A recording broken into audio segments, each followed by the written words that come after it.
«Я создам церковь мою, и врата ада не одолеют ее».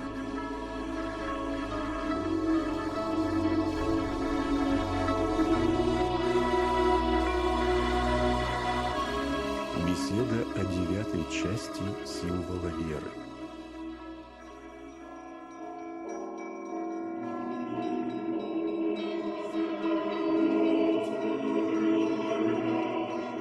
Девятая часть символа веры говорит о церкви, которую основал на земле Господь Иисус Христос для нашего спасения.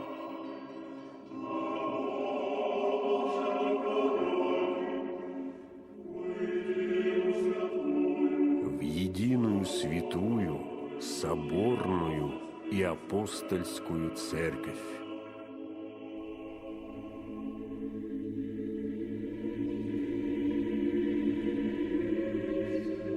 Придя на землю, чтобы совершить крестный подвиг, Господь покинул ее на 40-й день после воскресения.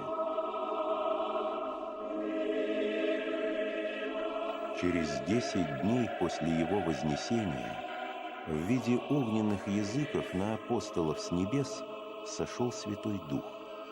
Этот день, Пятидесятницы, считается днем рождения на земле Церкви Христовой.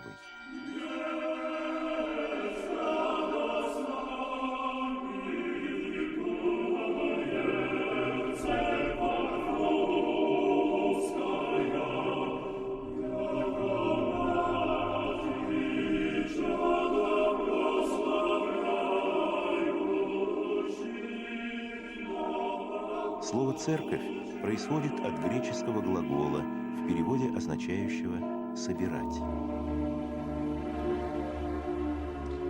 Грех разделяет людей эгоизмом, непониманием, враждой, многими разными языками, как это было у строителей Вавилонской башни. Он придает абсолютное значение расовым, национальным, сословным различиям людей. Церковь собирает разделенное грехом.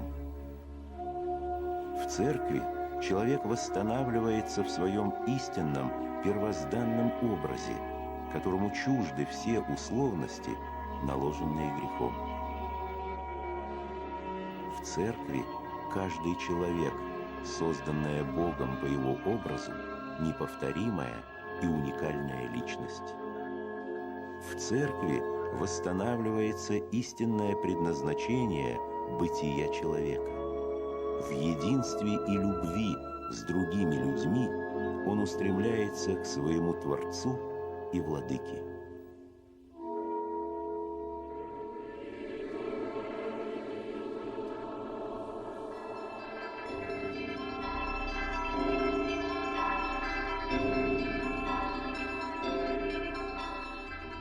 Принципом, объединяющим людей в церкви, является не только их вера в воскресшего Господа. Она является необходимым условием вхождения человека в храм Божий. Но единение верующих – это не просто согласие в истинах вероучительных, это не просто собрание единомышленников. Это единство гораздо глубже. В символе веры церковь именуется единой, потому что в ней люди соединяются друг с другом в едином теле Христовом.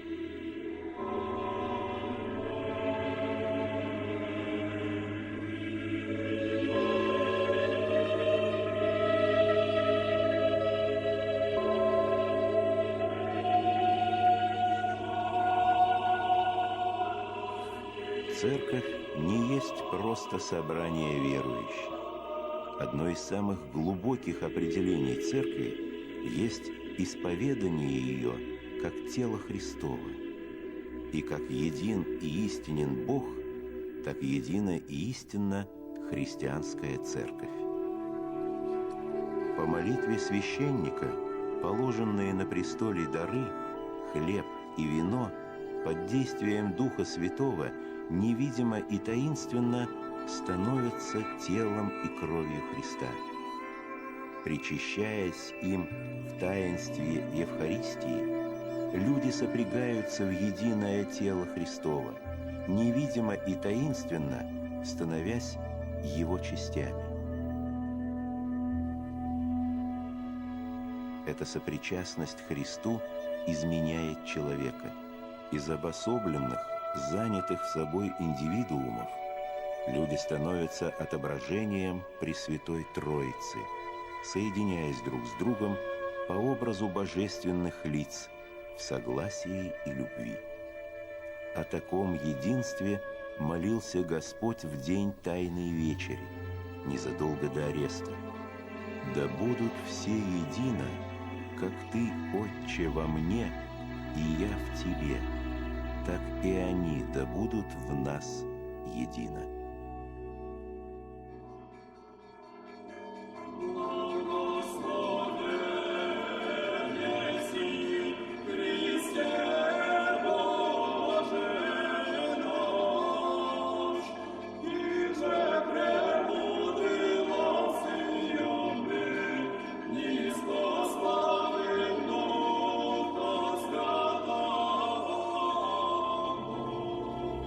Церковь собирает воедино не только живых, но и умерших, ибо у Бога все живы.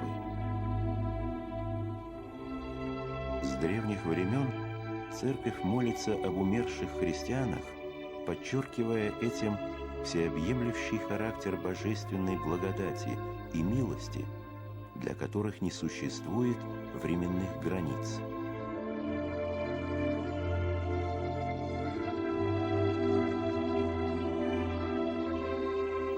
Она объединяет не только людей, но и бесплотные силы, ангельское воинство.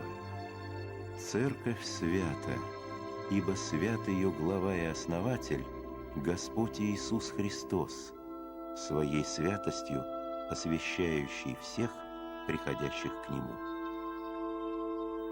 Господу открыта душа человека, и только Ему одному ведомо, с каких глубин греховного падения человеку пришлось подняться, чтобы последовать Его зову.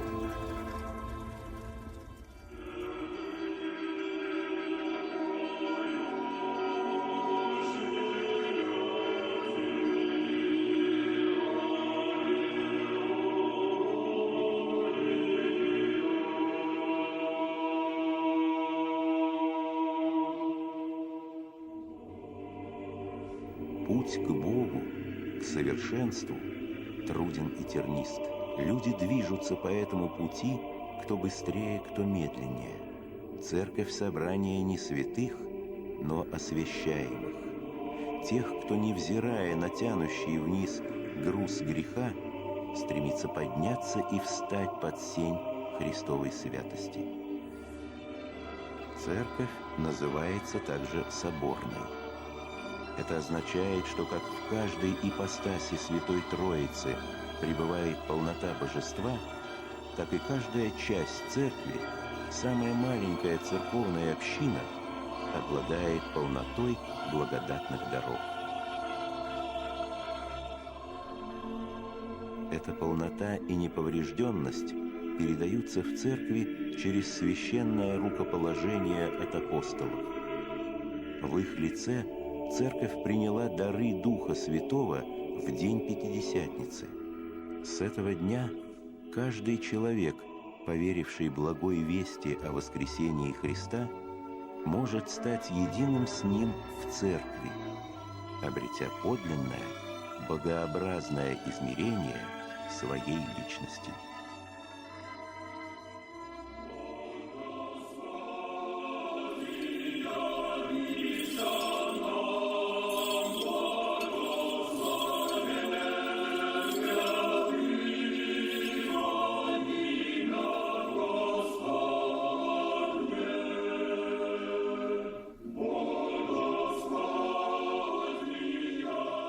Все мы одним духом крестились в одно тело, иудеи и эллины, рабы или свободные, и все напоены одним духом. Духом.